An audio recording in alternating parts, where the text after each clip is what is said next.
Assalamualaikum warahmatullahi wabarakatuh.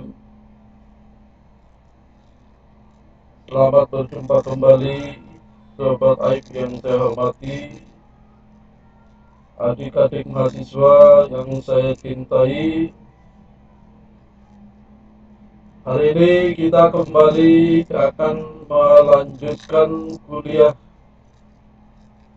dalam mata kuliah komputasi pervasif dan jaringan sensor,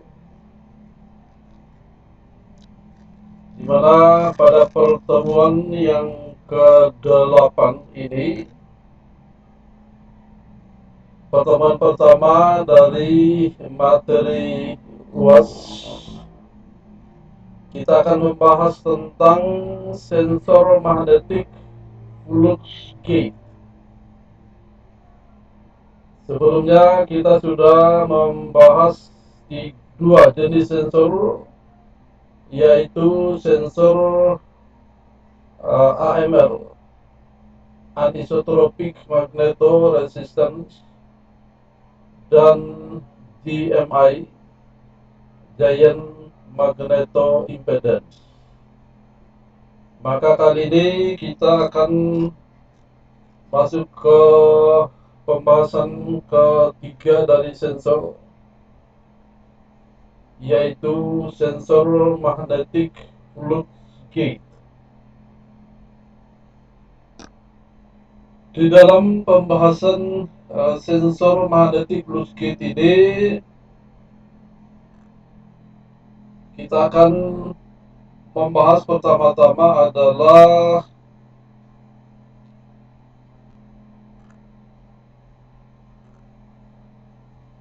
pendahuluan, pengertian, dan pemahaman daripada sensor flux gate. Kemudian yang kedua adalah prinsip kerja dari sensor flux gate. Kemudian yang ketiga adalah konfigurasi dan elemen sensor flux gate. Dan kita akan akhiri dengan skema pengukuran jarak dan kuat arus.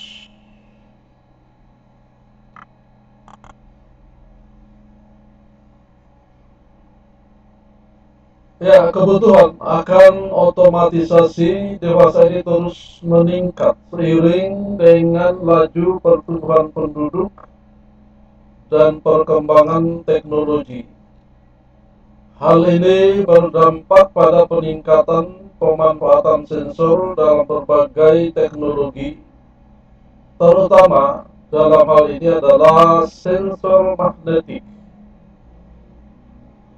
Dalam pengukuran medan magnet menggunakan sensor magnetik, ada dua metode pengukuran yang dapat digunakan, yaitu pengukuran langsung dan pengukuran menggunakan medan referensi.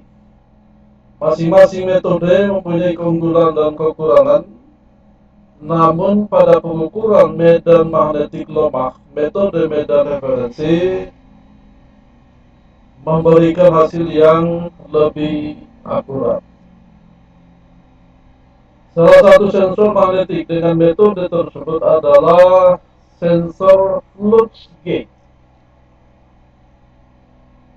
di mana sensor flux gate ini merupakan sensor magnetik yang memiliki sensitivitas dan stabilitas temperatur yang tinggi, berukuran kecil, serta membutuhkan daya operasi yang rendah.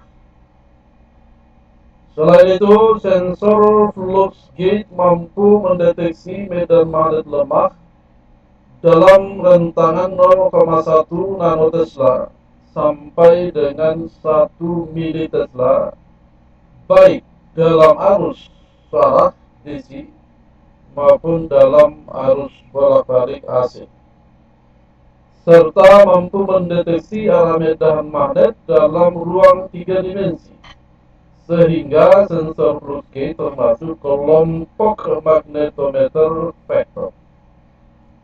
Jadi rentangnya cukup lebar dari 0,1 nanotesla sampai dengan 1 militesla.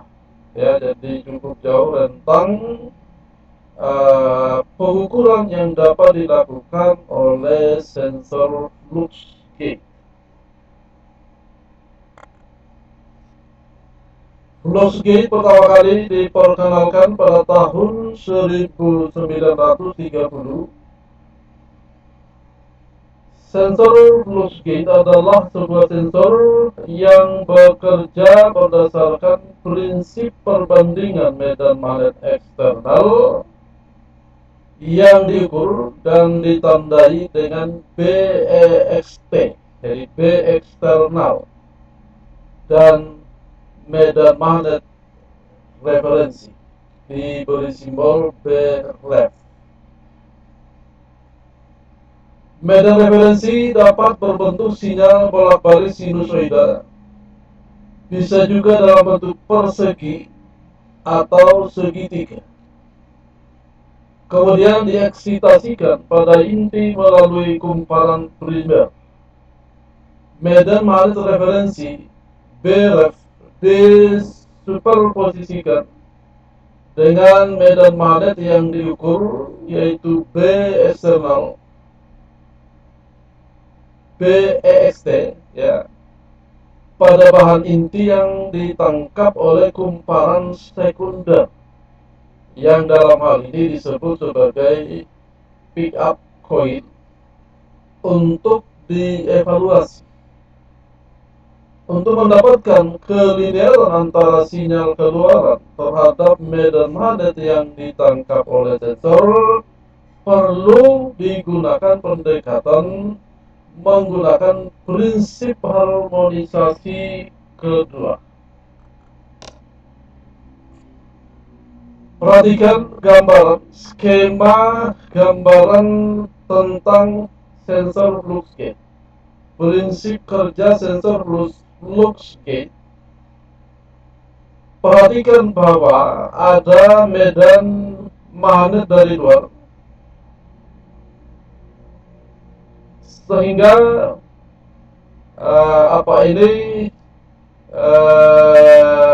juga ada kuat arus IE, ya, I eksitasi.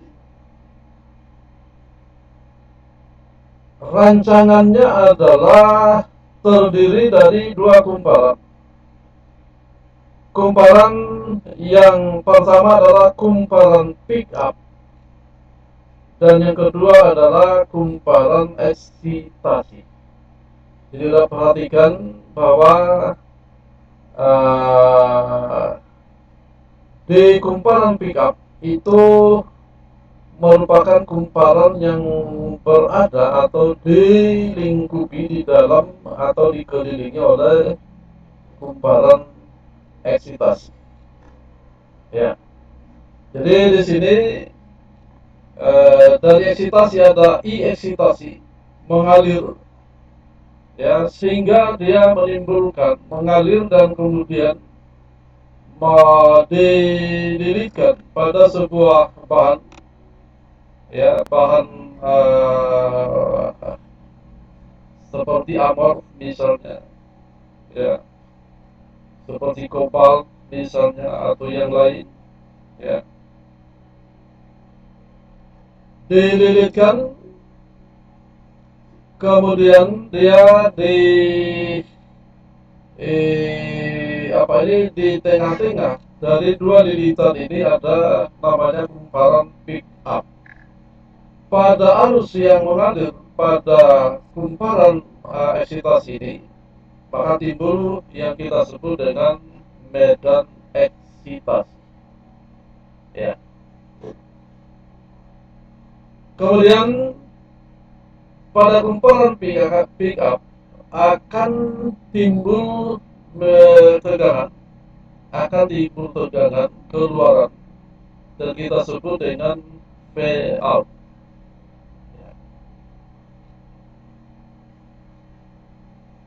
Sensor flux gate terdiri dari kumparan eksitasi kumparan pick up dan inti ferromagnetik. Kumparan eksitasi dan pick up merupakan sebuah kumparan dengan panjang L. Ya, jadi panjang L itu diambil dari panjang di sisi kiri, sebelah kiri daripada pick up coil, dan ditambah dengan panjang sisi kanan daripada pick up coil. Kemudian jumlah lilitan, ya jumlah lilitannya kita hitung di kedua-duanya, ya kita hitung kedua-duanya, maka kita dapati, kita tandai panjang L dan jumlah lilitan N, ya, di mana di sini dalam bentuk kawat halus yang berisolasi, ya, jadi ada apa ini seperti kawat email, ya, kalau ada pembungkus. Medan eksitasi yang muncul pada kumparan eksitasi disebabkan oleh arus bolak-balik E yang berasal dari rangkaian eksitasi.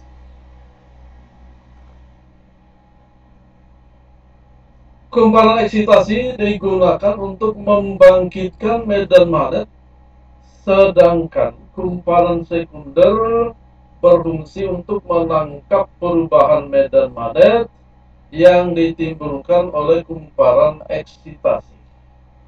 Kumparan sekunder akan menerima perubahan medan magnet yang dihasilkan oleh kumparan eksitasi, sehingga dihasilkan gaya gerak listrik induksi. Besarnya GGL induksi yang terjadi ditentukan oleh banyaknya garis gaya magnet yang mampu ditangkap oleh penampang kumparan. Perubahan medan magnet luar yang diterima oleh kumparan sekunder ini akan menghasilkan perubahan arus. Prinsip dasar sensor flux gauge adalah mengukur kuat medan magnet di sekitar sensor atau perbedaan kuat medan magnet antara dua titik yang berbeda di dalam inti sensor.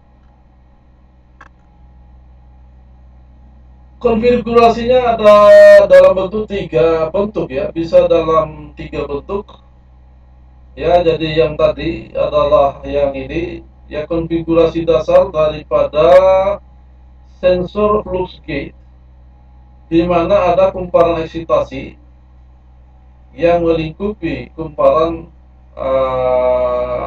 pick up, ya, seperti yang tadi diperlihatkan. Sedangkan bentuk yang kedua disebut sebagai konfigurasi paralel, ya, konfigurasi paralel, di mana di mana kumparan eksitasi disejajarkan, ya, dibuat sejajar dengan kumparan pick up. Jadi perhatikan, kalau yang ini melingkupi, ya, jadi kiri kanannya terdiri dari kumparan eksitasi, di tengahnya adalah kumparan pick up. Sementara konfigurasi yang kedua itu dibikin paralel, ya, bikin paralel, di mana antara kumparan eksitasi dan kumparan pick up itu bersebelahan, ya, dipisahkan oleh sebuah jarak.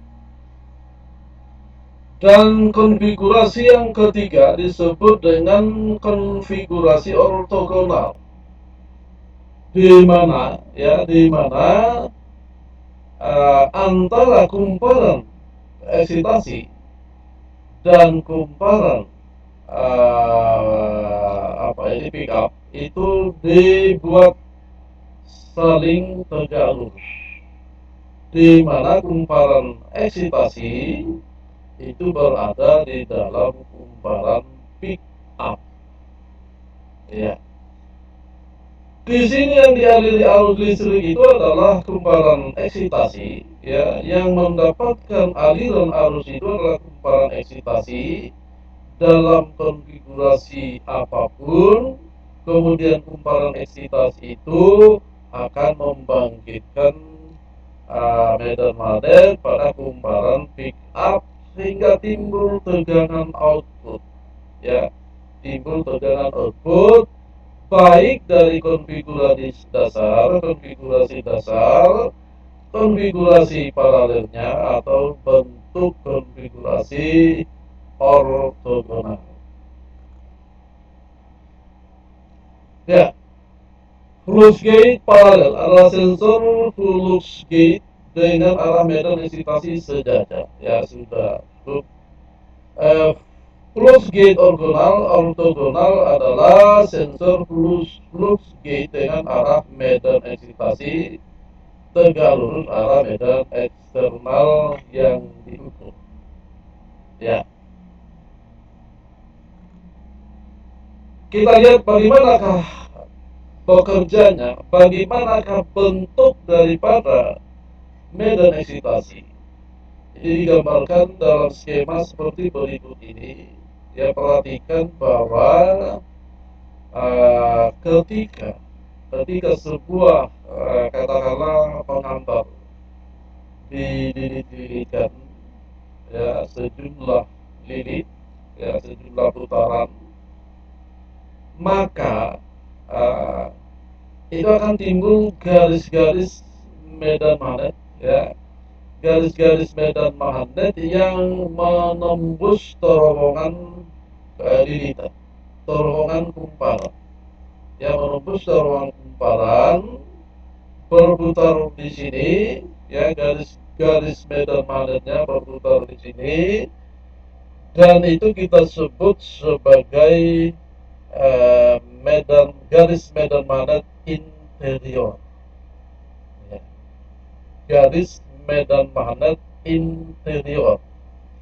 Lalu di sekitar pengantar, sekitar kawat atau di sekitar material yang dililit-lilitkan tadi juga akan timbul medan magnet, ya, akan timbul dari medan magnet, ya, di sekitar kawat tersebut, dan itu kita menyebutnya sebagai medan magnet eksterior, ya.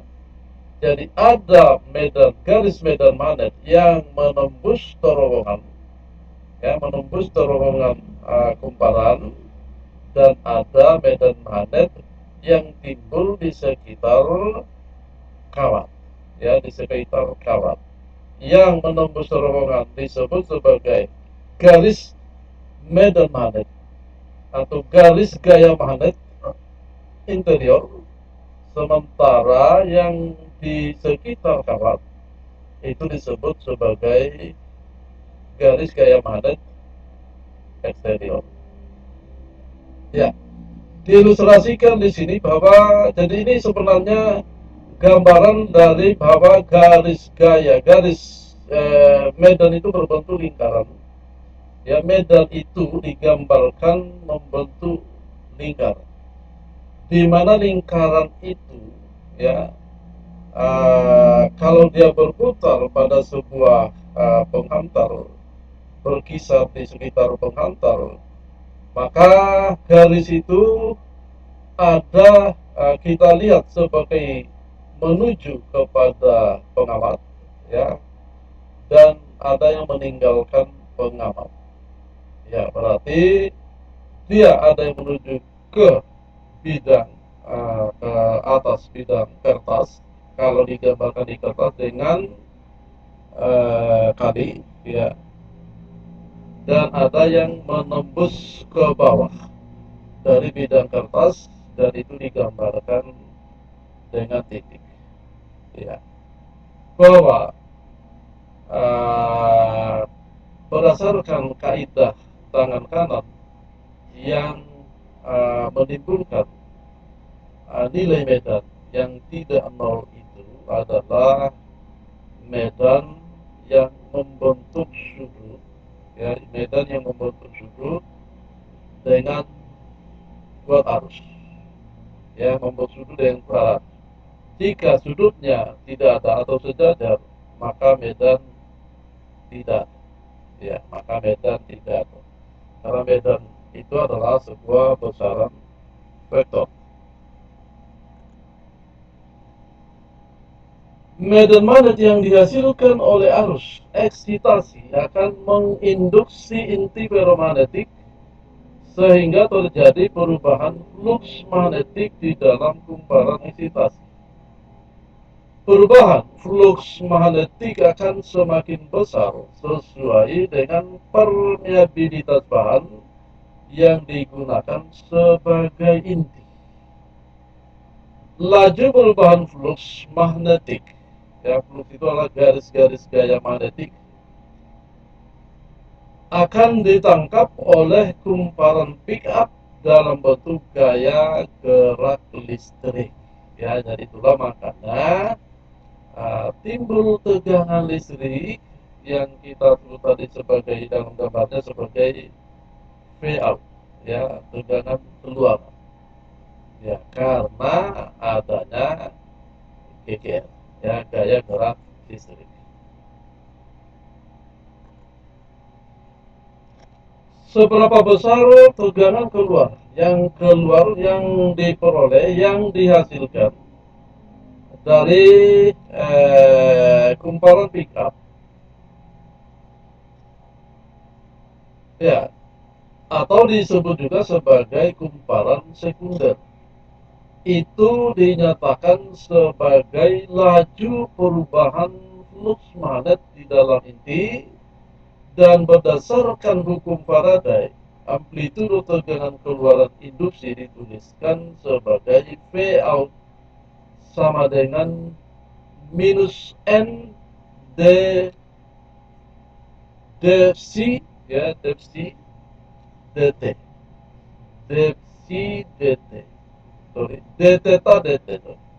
Ini adalah simbol daripada theta, theta besar, ya. Kalau theta kecilnya garis tengah, garis datar, tapi kalau ininya theta besar, ya. Kalau delta ada segitiga, ada yang D, ya. Kemudian ada yang macam-macam, nanti ini adalah huruf Greek, ya, huruf simbol huruf Yunani, ya, ya. Jadi D theta dt. Lalu d theta itu tidak lain daripada AdB. AdB. Jadi luas penampang dikali dengan perubahan medan magnetik. Maka ditulislah V out yang dihasilkan itu sebesar minus NA dB dt. Ya, di mana N adalah jumlah lilitan kumparan sekunder dan A adalah luas bidang potong inti sensor.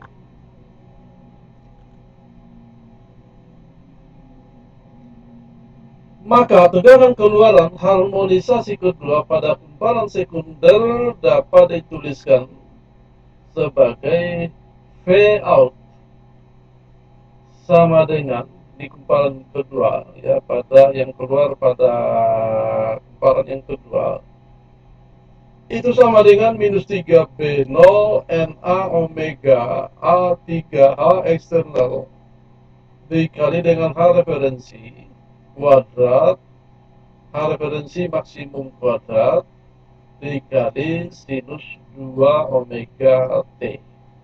Ya, ini berdasarkan penurunan secara geometri. Ya.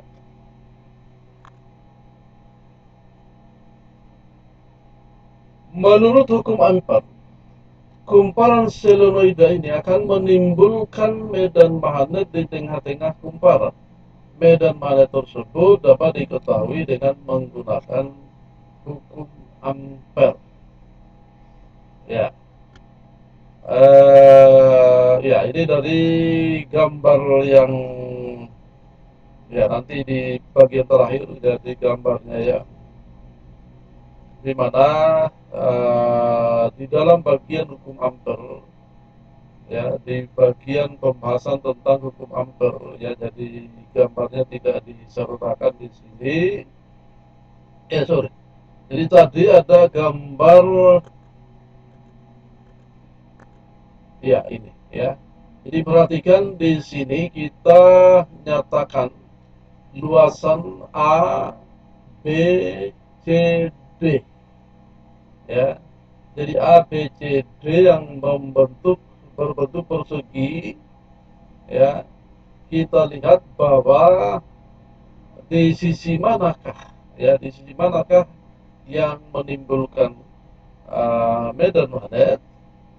Dikatakan bahwa ketika dia sejajar dengan kuat arus, maka medan magnetnya akan nol, dan ketika dia tegak lurus dengan kuat arus, maka medan magnetnya akan maksimum.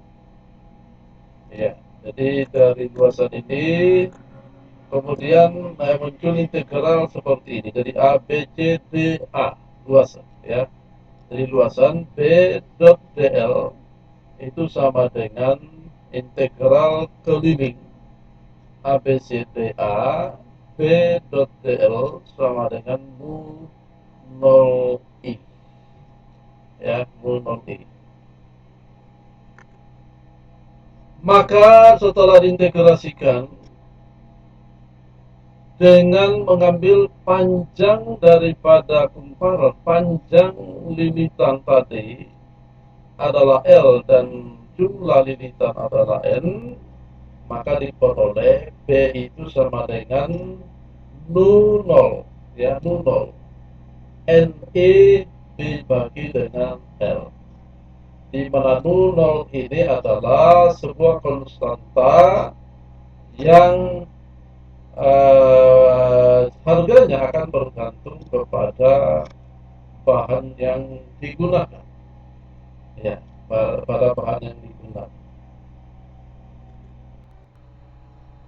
Kemudian skema pengukuran jarak ya, kalau kita gunakan ini medan magnet plus gate ini kita gunakan untuk mengukur jarak ya, di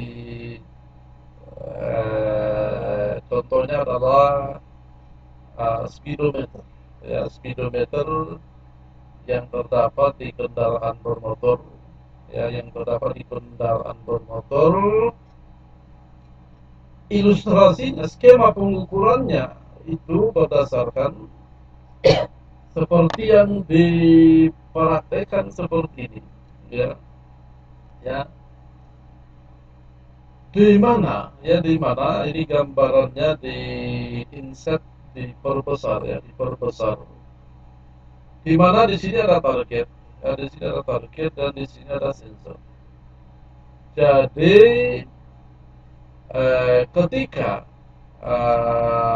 sensor ini berputar ya, ketika sensor berputar atau target berputar, maka kemudian dia setiap kali ketemu sensor, setiap kali dia bertemu dengan sensor, maka dia mencatat waktunya ya, waktunya berapa lama, kemudian berapa jarak putaran, berapa jarak putaran dikonversikan kepada katakanlah misalnya ada roda, misalnya dikonversikan ke roda. Jadi di sini satu kali putaran waktunya sama ya, waktunya sama. Di sini tentu jari-jarinya lebih kecil ya, jari-jarinya lebih kecil dibanding dengan roda yang jari-jarinya lebih besar. Tapi waktu tempuh meskipun jari-jarinya kecil, waktu tempuh oleh target itu sama ya, meskipun rodanya besar ya, itu sama ya. Maka itu kan ada formulanya ya, bahwa panjang jarak yang ditempuh selama satu putaran itu di roda itu adalah keliling, ya. Satu kali keliling yaitu 2 kali P kali R. 2 kali P kali R. Satu putaran, maka dia menempuh jarak 2 kali P kali R. Sehingga jarak bisa dihitung, ya. Tentu dengan menggunakan kendaraan, ya. Kalau kendaraan berarti roda kendaraan. Kalau dia adalah uh, uh, bukan kendaraan, maka itu akan susah, ya, akan susah karena kita mengacu kepada perputaran roda, ya, perputaran roda yang ditangkap oleh sensor, misalnya berapa kali pada jarak tertentu atau berapa putaran pada jarak tertentu, ya. Jumlah putaran itu dicatat, maka di sini ada namanya micrometer digital. Jadi micrometer digital ini mencatat sudah berapa kali terjadi perputaran, karena setiap satu kali putar dia ketemu sensor tercatat lagi, ya. Jadi itu gambaran bagaimana cara mengukur jarak dengan menggunakan sensor magnetik. Dalam hal ini adalah sensor magnetik Lux Gauge. Skema pengukuran jarak. Jadi kita lihat skema pengukuran jaraknya, bahwa pada jarak 0, ya, pada jarak 0 tentu saja medan itu sangat besar. Iya, tentu karena medan magnet itu berbicara tentang ruang pengaruh. Kalau dia dekat-dekat, maka dia akan sangat berpengaruh, sangat besar pengaruhnya. Kalau dia jauh, maka dia akan kehilangan pengaruh, makin kecil. Makin menjauh, makin kecil. Maka digambarkan di sini pada jarak 0, medan magnet itu maksimum, ya, medan magnetnya maksimum. Tapi kemudian dia menurun makin dengan bertambahnya jarak, ya. Dia menurun dengan bertambahnya jarak, ya. Itu ditunjukkan oleh skema seperti ini, ya, di mana vertikalnya ini adalah medan magnet dalam mikro, ya, dalam mikro Tesla. Sementara ke arah horizontalnya itu adalah jarak dalam sentimeter, ya. Pengukuran jarak dilakukan dengan meletakkan sebuah target. Ya, ini yang tadi yang sudah dijelaskan, saya kira, dari bahan konduktor sebagai medan pengganggu. Sumber medan magnet yang dihasilkan oleh sensor akan mengenal target. Di dalam target, medan magnet yang terjadi akan berubah menjadi listrik induksi, yaitu berdasarkan hukum Faraday. Akibat adanya arus induksi pada target, maka akan timbul magnet induksi di sekitarnya. Besarnya magnet induksi yang terjadi akan berpengaruh terhadap intensitas medan magnet yang diterima oleh pick up coil. Perubahan intensitas yang terjadi sebanding dengan perubahan jarak antara target dengan sensor. Faktor koreksi pengukuran jarak kalibrasinya adalah Y sama dengan minus 0,1045 X ditambah 2,8168, ya. Artinya bahwa ini koreksinya, artinya bahwa atau kalibrasinya, setiap X nilai X, kalau X itu adalah jarak, maka setiap nilai jarak itu dikalikan dengan negatif 0,1045 ditambahkan dengan 2,8162 di dalam dalam praktek, ya. Kemudian skema pengukuran kuat arus. Jadi perhatikan bagaimanakah skema pengukuran kuat arus. Ya, jadi ya saya kira sebenarnya sudah jelas di gambaran tadi. Kalau kita pakai dia kumparan sekunder, yaitu pick up coil, dan kumparan primer, yaitu kumparan eksitasi, ya, maka yang digambarkan di sini adalah bentuk yang standar, ya, standar. Di mana di sini terdapat medan magnet luar yang diisolasi dengan plastik, kemudian ada kumparan sekunder, ya, kumparan sekunder, di mana kumparan sekunder ini menghasilkan tegangan keluaran yang kita sebut dengan V out. Ya, seberapa besar tegangan keluaran yang tercatat, maka kita bisa hitung berapa kuat arus. Ya, berapakah kuat arus? Coba perhatikan formula ini. Jadi medan tercatat, ya, jadi medannya tercatat, kemudian eh, apa ini, ada jari-jari. Di set ini adalah jari-jari daripada kumparan, ya, karena kumparan di sini, kumparan primer maupun sekunder, dianggap memiliki jari-jari yang sama, ya, jari-jari yang sama. Perubahan itu akan membentuk sudut theta yang berubah terus-menerus, maka akan dikurangi dengan sinus theta 2 dikurang sinus theta 1, ya. Maka dengan diketahuinya jari-jari daripada kumparan dan dengan diketahuinya medan magnet, dan tentu saja ada tetapan nol yang juga sudah tertentu harganya, maka kuat arus dapat dihitung, ya, kuat arus dapat dihitung, ya. Ya, saya kira itulah yang saya bisa jelaskan dalam pertemuan hari ini, materi sensor magnetic flux gauge. Ya, kalau ada pertanyaan silakan dituliskan pertanyaannya pada kolom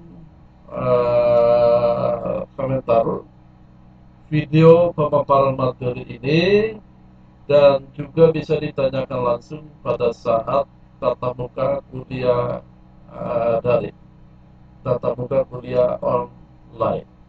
Ya, saya kira demikian pembahasan materi kuliah sensor magnetic flux gauge. Saya akhiri. Billahi taufiq wal hidayah. Wasabiqul khairat. Wassalamualaikum warahmatullahi wabarakatuh.